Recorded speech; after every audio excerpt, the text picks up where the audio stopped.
So thank you very much for that kind introduction, Andrew. And although a foreigner, I too come from a culture in which past, present and future are inseparable. So I would like to pay a stranger's respect to the traditional owners of the land on which we stand, to elders past, present and emerging.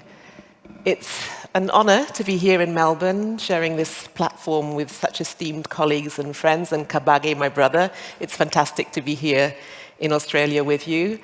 And I'd like to thank the Naomi Milgram Foundation, Elaine, Andrew and Paul for the invitation, and of course to thank all the people behind the scenes who pull off an event like this one. So I was last here in 2019, which now seems a whole world away after the pandemic, which certainly in my lifetime was the most in-common kind of experience I've ever had. No global event of that nature and scale is ever free of inequity. It's frequently said that George Floyd's murder in Minneapolis, which sparked the global Black Lives Matter movement, would not have had such an impact had it not been for the fact that we were all locked down, captive in front of our many screens, without the distractions of play and work. At a biological level, we suddenly discovered we had more in common than we've ever had. Organs, oxygen, uncertainty. No one was spared. At a social and urban level, however, suddenly the convergence of race, health and class that certainly most Americans accept as normal. If you're poor and black, you're less likely to have access to healthcare, more likely to live in overcrowded conditions, and be more susceptible to chronic disease than if you live in the green and spacious suburbs. That convergence of urban and public health with issues of race, segregation, and poverty was thrown into stark relief. For the first time, certainly in the US, where I was at the start of the pandemic, architects could no longer claim that race has nothing to do with space.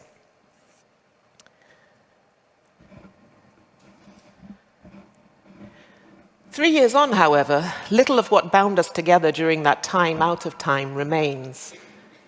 We are seemingly more entrenched, more divided, more aggressive, and more militant than ever.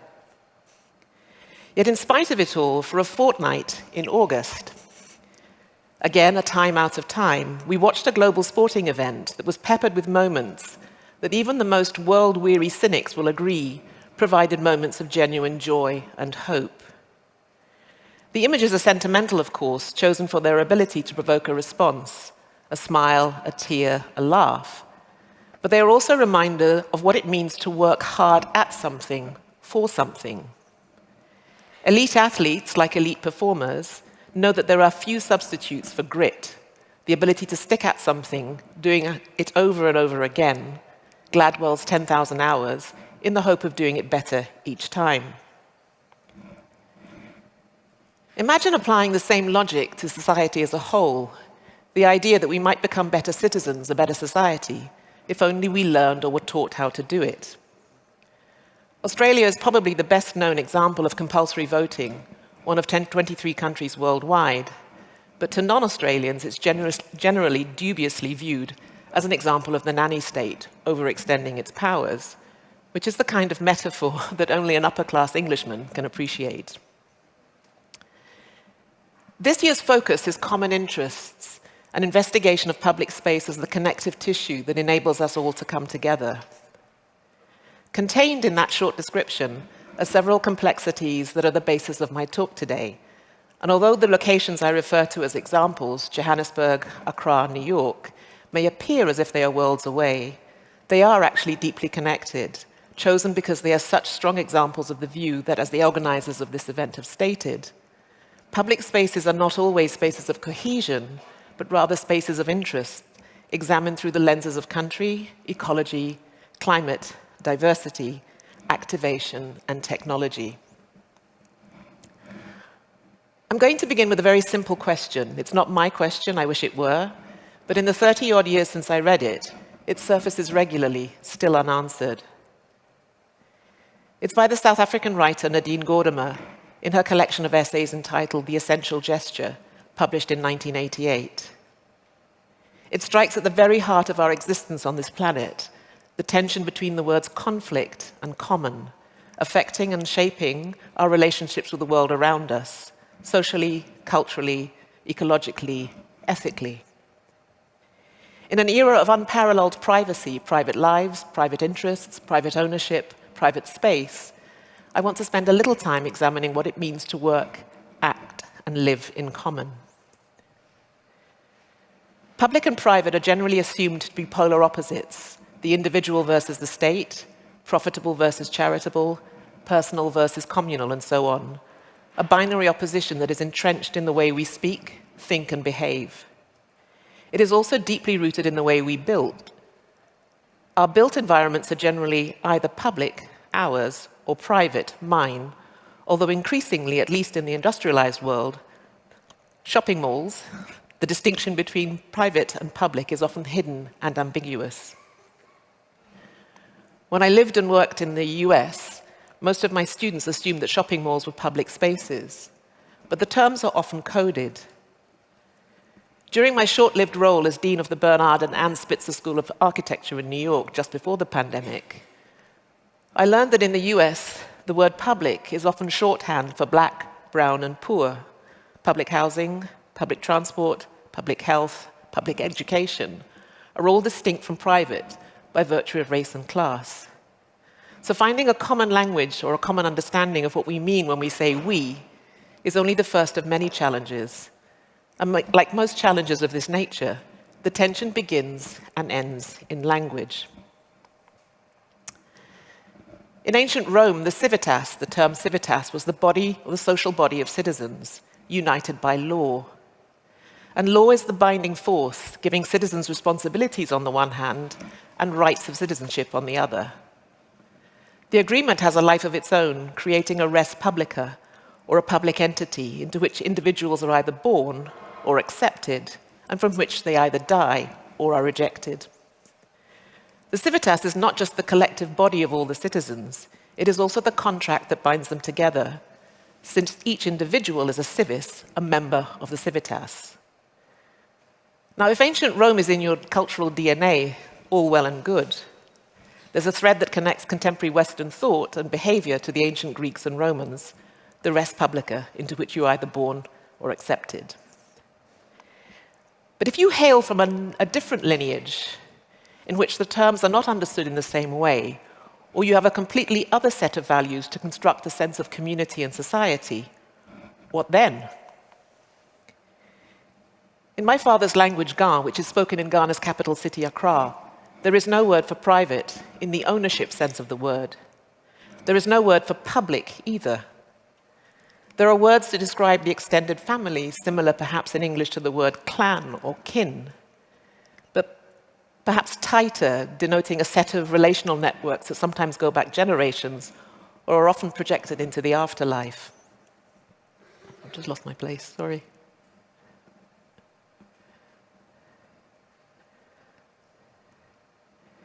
There are words for strangers, people who are literally unknown or unknowable to the community, but this could denote fellow Ghanaians as well as people from Mars. In this context, the boundaries between programmatic activities that might take place in public, trade or traffic, for example, and those that might take in private, cooking, bathing, praying, are blurry and ambiguous. To a stranger arriving in Accra, it might appear as if there is no public space in the commonly accepted sense of the word, no parks, no piazzas, no promenades. But in truth, pretty much all of life is public.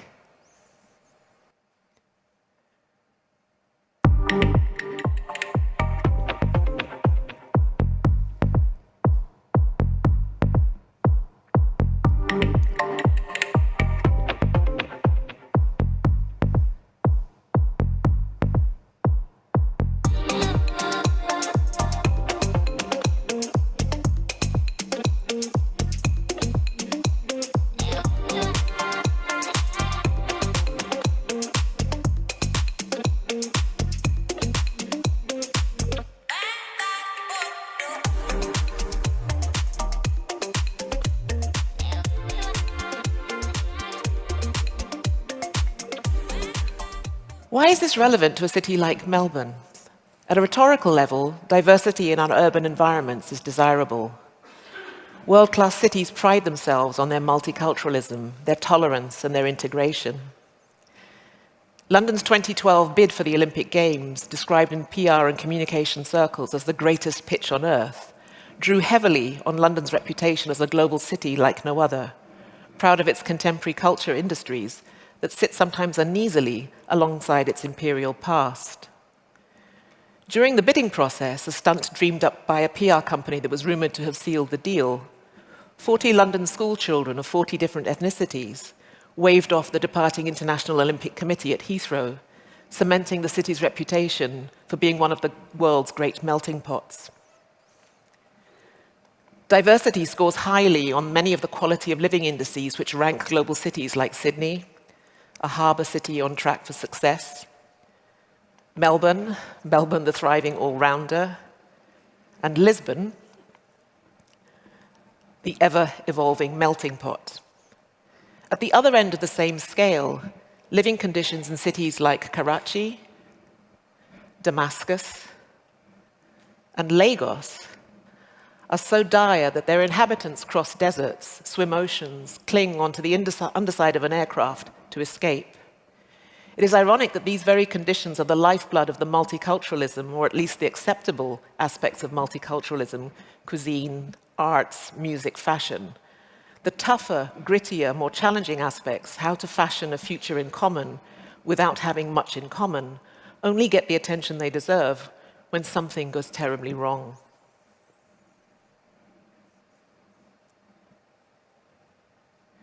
South Africa, 2014. We have been, as Black people, excluded from the education system for such a long time. This is a special moment for me, as I symbolically assume the Vice-Chancellorship of Wits University. The big universities, the ones with brand value, the ones where the elite used to go, increase their fees by double digits. The logical thing to do. Were we going to accept the increase, or were we going to fight? And we were clear that we were going to fight. You must give us free education, that's what you want in South Africa. You want a more just society, you want a dignified society, and you want a decommodified university. And that is why we are fighting for free education. And if we leave here without doing that, we will have failed as big students. The Fees Must Fall movement came about organically. It belongs to everyone and no one at the same time.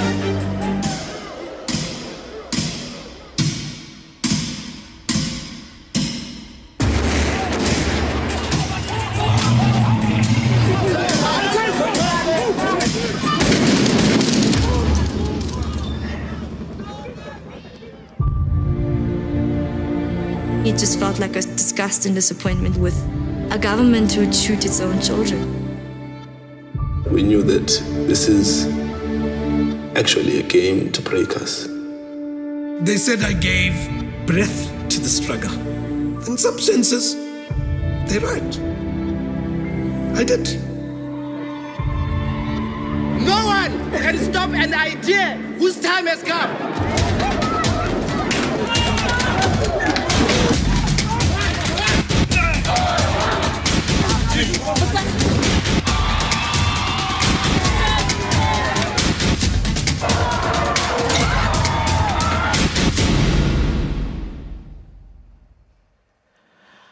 I no longer remember who said it, but I remember being in a departmental meeting many years ago when someone remarked that the job of the university is to produce new knowledge. These days, it's easy to forget why anyone would willingly become an academic. Universities are under siege, budget cuts, falling student numbers, department and disciplinary closures, the ever-increasing burdens of management and administration. Being a professor ain't what it used to be. But the one thing that universities or education in general has in abundance is hope and ambition and the burning desire to explore new fields of knowledge and of understanding. Two things strike me as important at this fragile moment in time and history. One is that we must continue to believe in the power of education as a profound agent of change. And the other is the courage to reimagine what we mean by education. And although this isn't the venue to be too speculative in what I say, I do think that it's not just important, but also critical to bear in mind that the end result of a genuinely rigorous process of reimagination may be more uncomfortable than we would like. To illustrate this point, I'm going to step sideways to something that happened nearly 30 years ago. And if you'll bear with me, it is connected to this conversation, but in a slightly oblique way. It was my first public speech. I was still a student in my 5th and final year at the Bartlett in London. The Prince of Wales's Institute for Architecture had reached out to the Society of Black Architects, of which I was a student member, and invited someone, anyone, to give a talk. At the time, I was struggling to bring my two obsessions, race and architecture, together, and someone in the society thought it would be a good idea for me to present my student work. I arrived at the Institute, which in those days was a neoclassical building overlooking Regent's Park, so nervous I could barely breathe, and I was mic'd up for the first time in my life.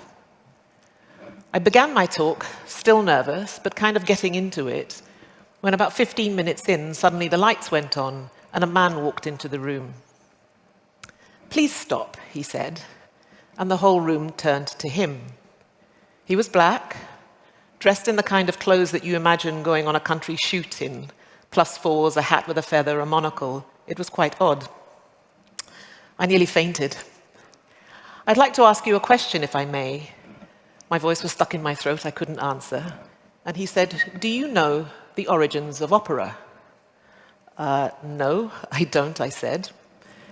"Well, the art form that we call opera today bears little resemblance to the original form of theatre that the Greeks would have known and understood," he said. He then went on to explain that during the Renaissance, scholars and historians pieced together fragments of records that had survived the collapse of the ancient world, guessing and filling in the blanks where descriptions were missing. His point, and by now the entire audience had forgotten that I was the one on stage, was that historians thought that they were doing one thing, bringing an ancient art form back to life, but what they wound up with was not the original art form, but something almost entirely new.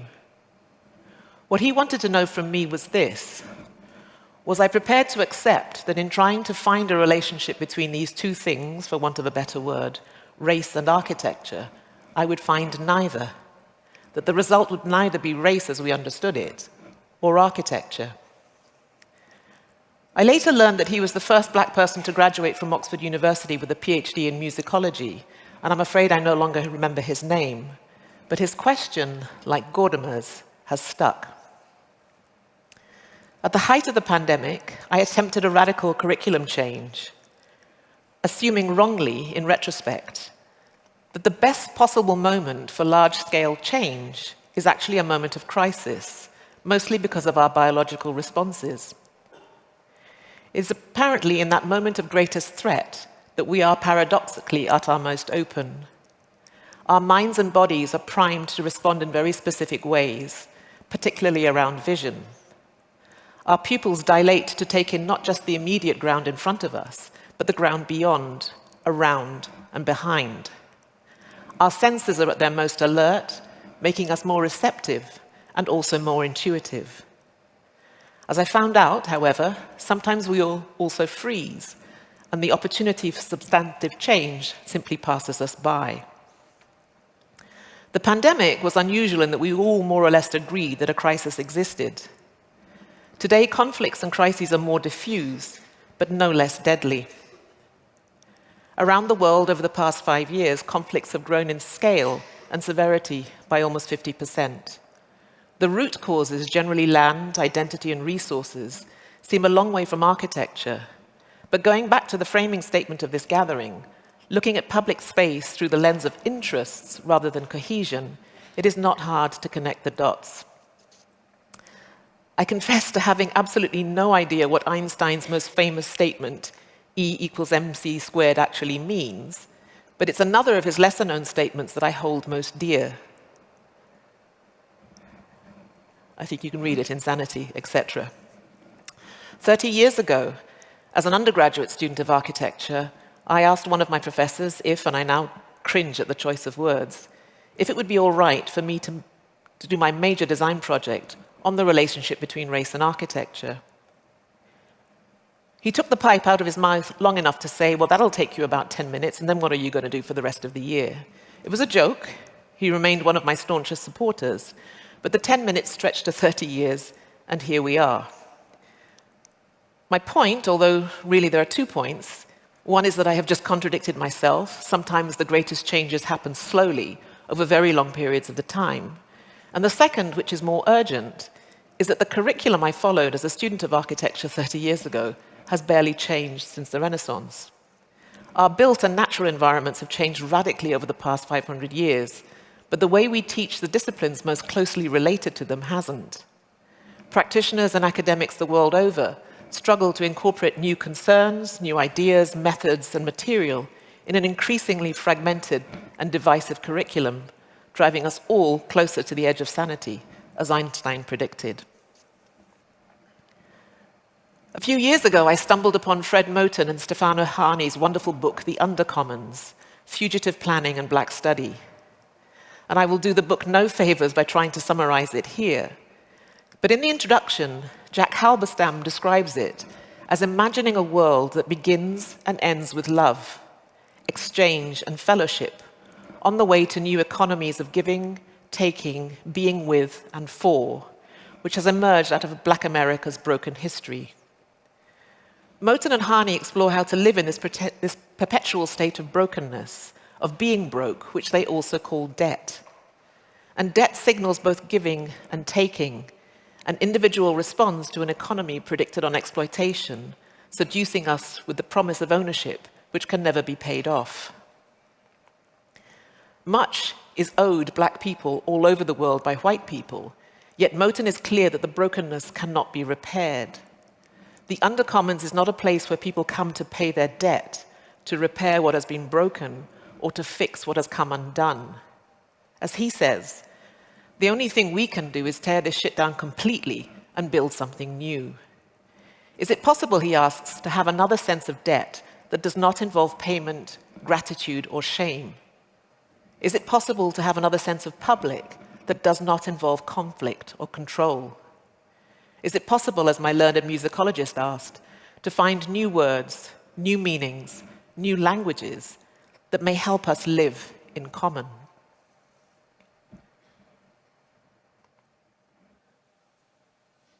Why is it the case that these are times of heightened curiosity and experimentation? This is the case because many, at least in South Africa and the rest of the continent, feel that our encounters with the world can no longer be explained by orthodox thinking. Many believe that conditions compel us to experiment with different images of thought and to create, hopefully, new concepts that will help us imagine a different existence in common. Almost a quarter of a century ago, another Stefano, this time the Italian architect and theorist Stefano Boeri, published an essay entitled Eclectic Atlases in Koolhaas's juggernaut of a book, Mutations. The essay begins with a statement more relevant than ever. Nowadays, many symptoms reveal that we are in the middle of a transitional period in the disciplines of architecture and urbanism. Most of these symptoms are linguistic. Our architectural vocabulary is too weak to face the complexity of contemporary urban space. We still use vague, generic terms to name spatial conditions and issues: piazzas, squares, suburbs, downtown, business parks.